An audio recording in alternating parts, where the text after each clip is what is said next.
In this video, I'm going to talk you through one of the options for making a cape from my child's dress-up cape pattern pack, which is available for free on my website at starttostitch.com. There's a variety of different options that you can make with this pattern. You can make a plain hoodless cape with a button closure, or a hooded cape. This one has a tie closure, but you could also use a button enclosure, or obviously you could make a hoodless cape with a tie closure if you wanted. The first thing you need to do is download the pattern pack from my website. The pattern pack includes templated pieces for the cape front.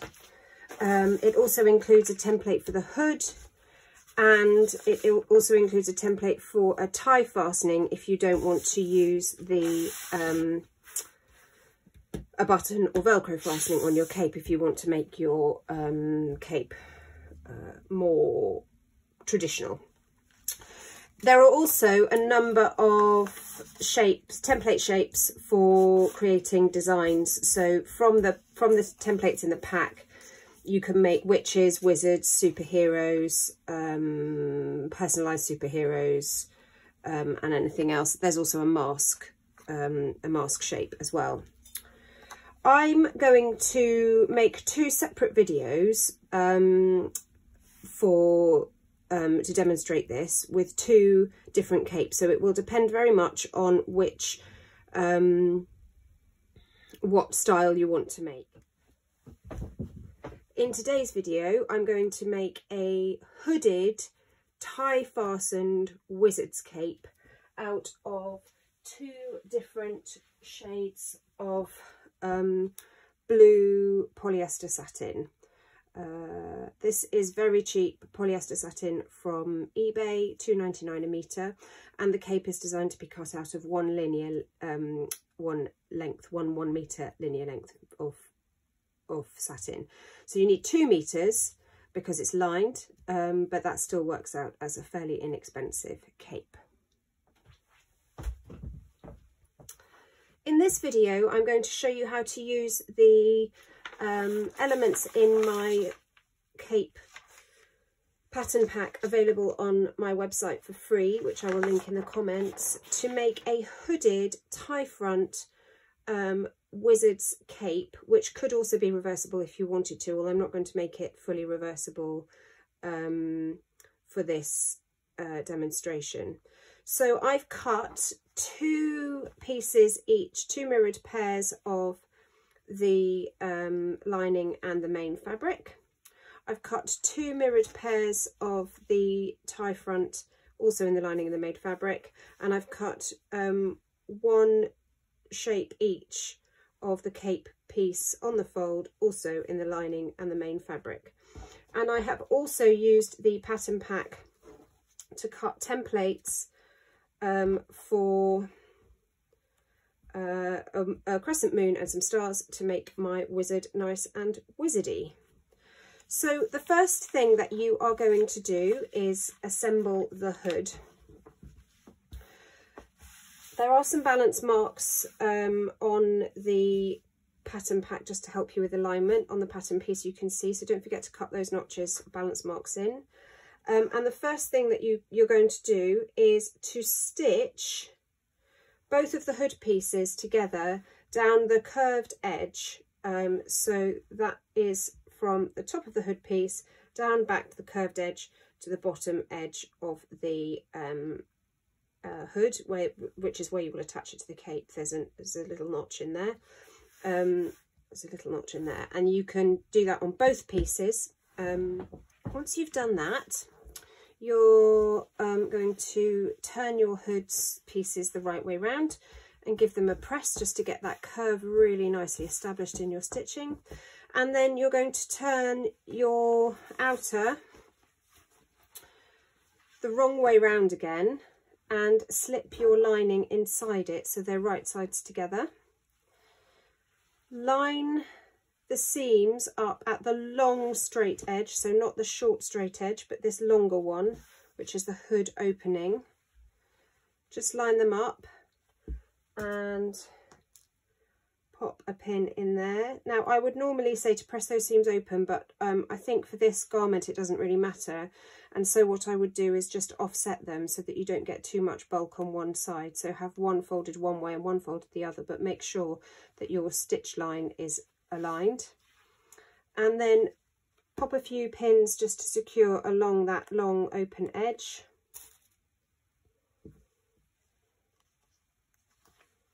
Like this.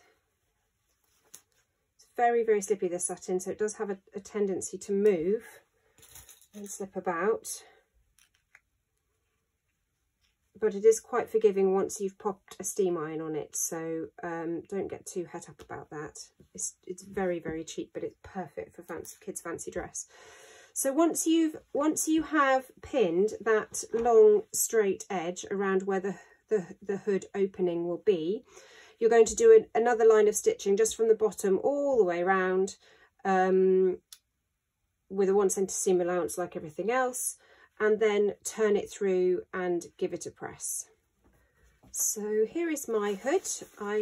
As I just showed you, I stitched them pieces together around the hood opening, the long line, straight line of the hood opening, turned it through, so pull it through the neck part, then push your lining back into the hood, and then give it a jolly good steamy press around this hood opening. And what you'll end up with is this short edge left with your centre seam and 2 notches, which will help you align your hood into the neck opening of your cape. So moving on to the cape pieces now.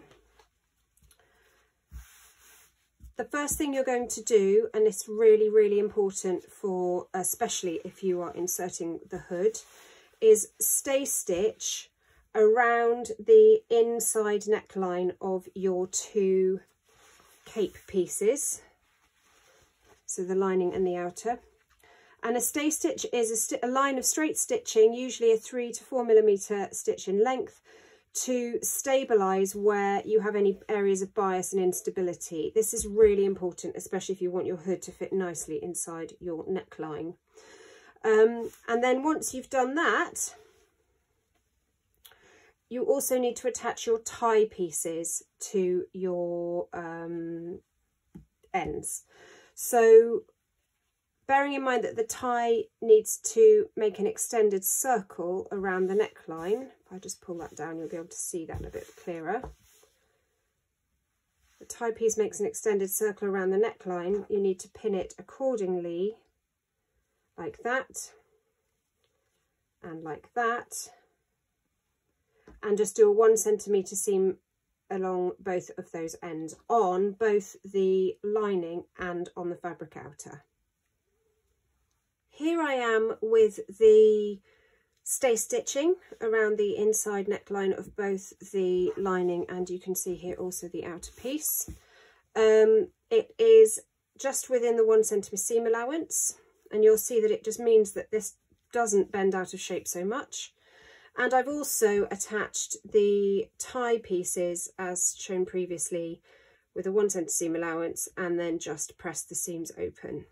I'm going to put the lining piece to one side now, and this is the time to put your design onto your cape if you are going to include one. So this is going to be a wizard's cape, and I'm going to use these stars and the crescent moon to create something wizardy.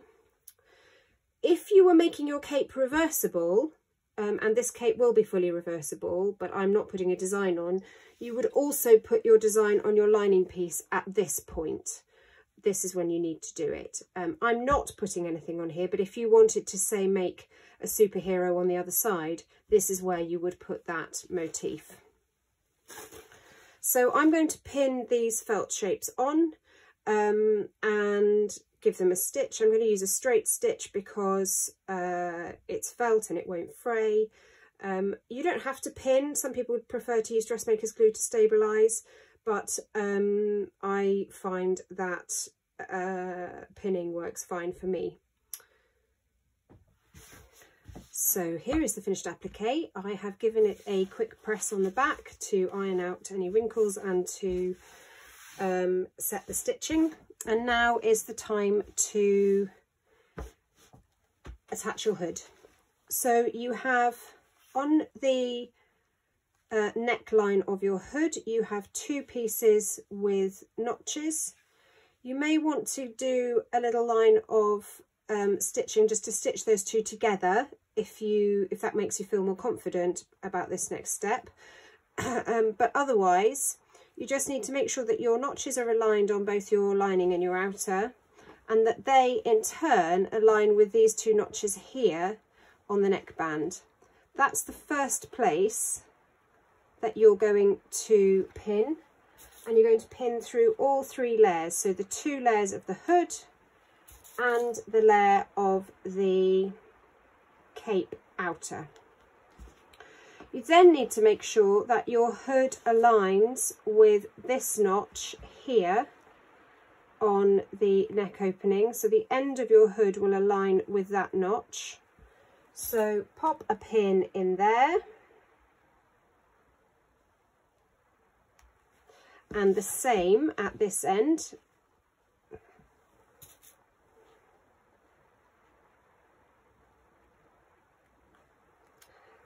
And then where you have done your stay stitching, you'll be able to use that to just ease that neck curve to line up with the straight line of the hood. So you can either pull at the end, or you can just use a pin to sort of effectively gather it and then ungather it, just to ease it in to fit the hood. Now it doesn't matter if it puckers a bit, it actually looks quite nice. It doesn't have to be super flat, but you can make it super flat just by easing it in, as you can see I've done there. And once you've done that, then you are going to pin around that neckline as well, so that the hood and the neck curve fit really nicely with each other. Done that on that side. I'm going to do the same on this side, so you can see that's come unpinned. Just line all those up again. Because my stay stitching has just pulled a bit too much. So you can see that it's just, this neck curve feels decidedly bigger than this hood line, but you can ease it right in to the hood line very nicely just by using a pin to hook a stitch and to use the stay stitching to ease the curve so that it will sit nice and flush with the two hood pieces, but without doing a full-on gather.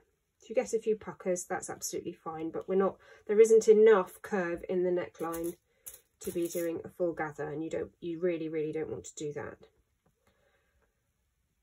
So once that's pinned in place, stitch it securely from notch to notch at a 1 centimetre seam allowance, all the way along from notch to notch in the neckline.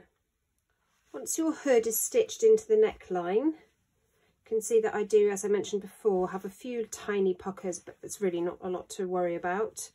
And with the movement of the fabric, it actually looks quite nice anyway, just around the neckline. It doesn't really notice. So the next step is to attach the lining to the outer, sandwiching the hood in between. The place you have to be most careful is around the neckline, because you have a lot of weight here. So because of the weight of the hood. So the first place you need to pin is at the neckline. Line up your tie seams first, just so that you know that that is all in alignment, like that. and like that. And then again, you will need to use your stay stitching just to ease this curve in as well. Just use a pin to pull the stitching in a couple of places on the curviest bit of your neckline, just to ease that in. You have these two notches here which you can line up with your hood notches like that. So pin those first, and then you can ease the rest of the neckline in using the stay stitching that you've just pulled a bit to make sure that it fits, lining up at the hood opening notches and then just lining the rest up all the way along like this.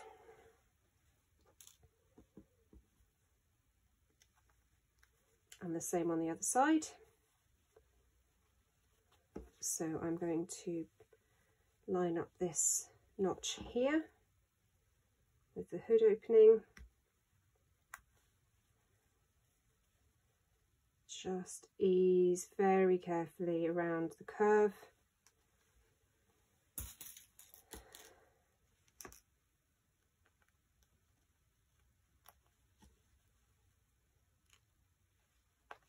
To get that neckline in place.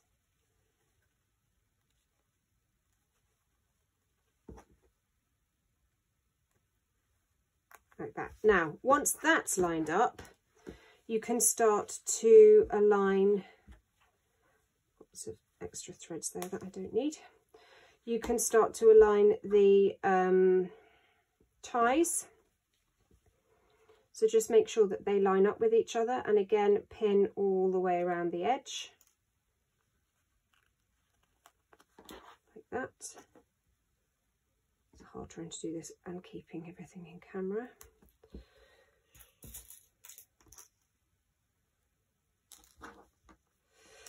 Done a very good job of that. You may find also, I've mentioned it before, that this satin will move. It does. It's inherently quite unstable, but you can shift it back into alignment, as you've seen I've just done there, quite easily, and the same around that curve there. So you need to line up the curves. You're also going to line up along the long straight outer edge of the cape, making sure that the cape pieces align at the bottom corner.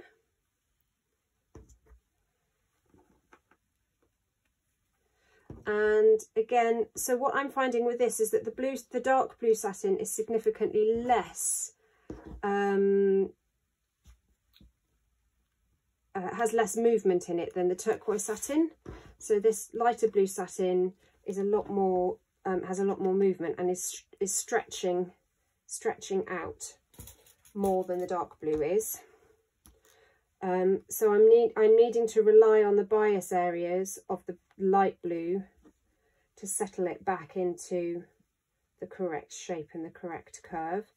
Really worth taking your time over this this stage, because you want to get it nicely aligned. And then you're going to do the same along the bottom edge of the cape, all the way along to your notches at the bottom, which I haven't cut in but are on the pattern. You should cut in order to leave an opening of about 4 inches, really, in order to pull it through and turn it through. So I'm just going to pin along the bottom. You've got to repeat that on the other side, so the whole thing is pinned all the way around the external edge with the hood sandwiched in the middle. And then you're going to stitch from one side of your opening, remember to leave that open, one side of your opening all the way around, all the way around the ties, through the neckline, the other tie, down the other side and back to the other side of your opening on this side. And remember to leave that gap there. Here is the cape all stitched together around the outside with an opening left in the bottom hem. Before we turn it through, we need to just clip the corners off, the bottom 2 corners, and also you're going to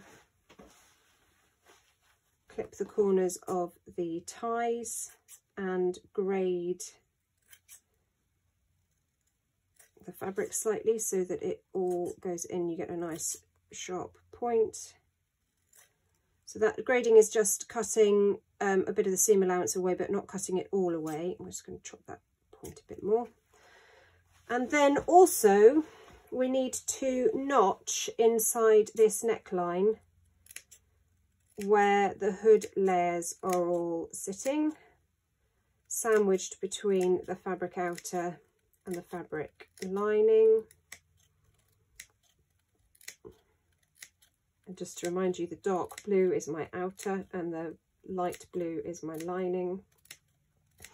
So I'm just going to notch all the way around the curved section of the neckband, and then you should be able to put your hand up inside your cape and pull on your hood and carefully pull the whole thing through the opening at the bottom. So I'm going to turn the whole thing the right way round.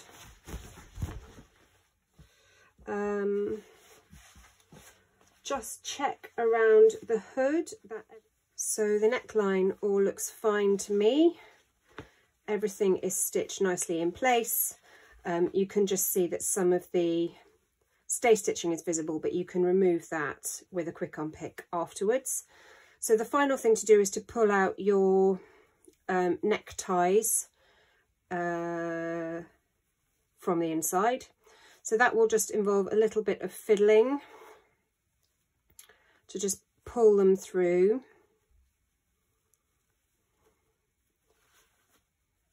Have a bit of a wiggle, move them through bit by bit by bit until they are all the way through. Nearly there with this.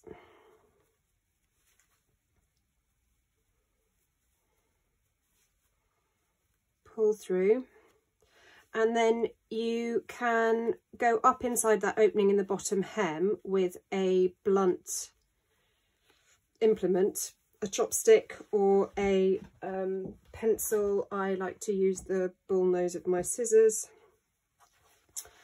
and just put them all the way up inside your cape.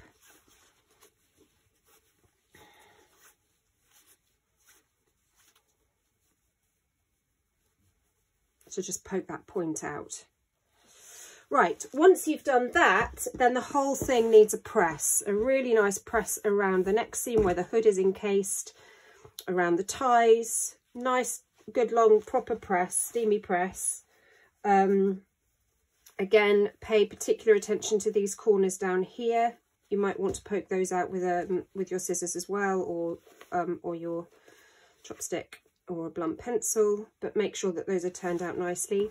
And then when you press, turn the seam allowance in along the main fabric and the lining, because you're going to, the next step is to pin those together and to top stitch that shut to finish your cape. So when you're pressing, make sure that you're pressing the seam allowance in so that it basically is a pressed continuation of that seam that you've just made.